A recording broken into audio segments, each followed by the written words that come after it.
SSTM memberi manfaat besar kepada sekolah dalam era digital dengan memudahkan pengurusan disiplin, analisis data dan integrasi teknologi. Ia membantu guru merekod kesalahan disiplin dan pencapaian murid secara digital, mengurangkan kerja manual dan menyokong ekosistem pendidikan digital yang efisien.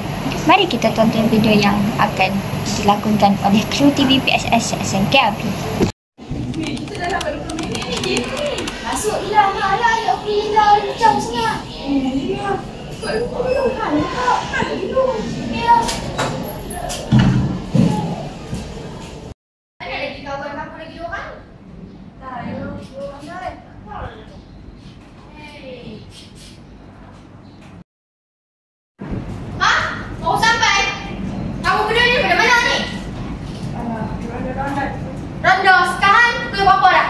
Saya nak tengok dah. Dah 20 minit lebih dah. Sejarah ni penting dalam SPM. Kamu tahu tak? Tahu, cikgu. Sekarang kamu berdua pergi duduk. Buat kerja yang saya bagi.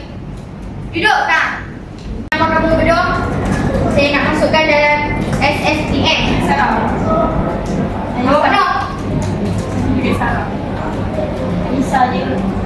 Dalam kertas ni, di muka surat 4 dengan muka surat 5. Tengok dekat laptop. Selesaikan dalam 5 minit je. Saya tak mahu lebih pada 5 minit. Kalau tak siap, kamu berdua tak boleh balik. Faham? Ya. Okey. Pelajar yang lain bisa teruskan lagi dengan muka surat 6. Jenis kendaraan. Okey, jenis kendaraan tadi. Cikgu dah terangkan tadi. Sekarang cikgu nak bagi semua buat rumusan dengan jenis kendaraan tadi. Siapa yang mesti kata-kata? Daripada tadi saya tengok kamu berdua ni. Nama dah masuk kat SSDM dah. Ada bisik sikit je, cikgu. Isi-isi apa dah dengar sampai sini. Semua nak belajar. Sejarah ni penting. Nanti masa depan kamu semua tak ada. Kelap dah.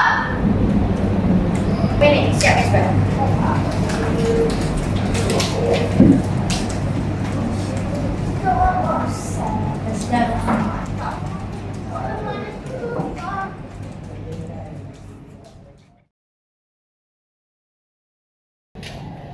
Di sini kita dapat melihat pada zaman sekarang menyelesaikan masalah disiplin murid ialah dengan cara mengisi di dalam sistem SSTM.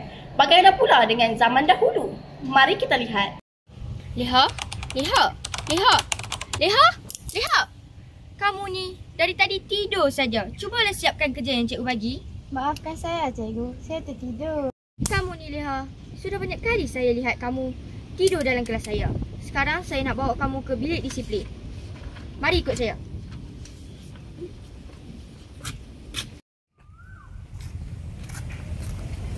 Cikgu. Cikgu Salma. Boleh saya bantu? Tadi dalam kelas saya, pelajar ni kerap-kerap tidur dalam kelas saya. Cikgu ada apa-apa yang boleh kita buat pada dia? Ada. Mari kita pergi ke bilik disiplin. Jom.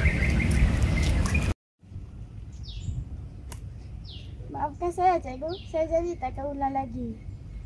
Dengan menggunakan SSDM pada masa kini, sekolah dapat mengawal disiplin murid dengan lebih berkesan, memudahkan kerja guru dan meningkatkan kesedaran ibu bapa terhadap sasiar anak-anak mereka.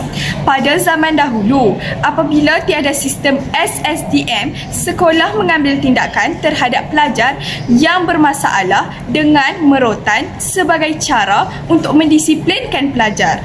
Sekian dari kami, tim TV PSS, Sekolah Menengah Kebangsaan Abri.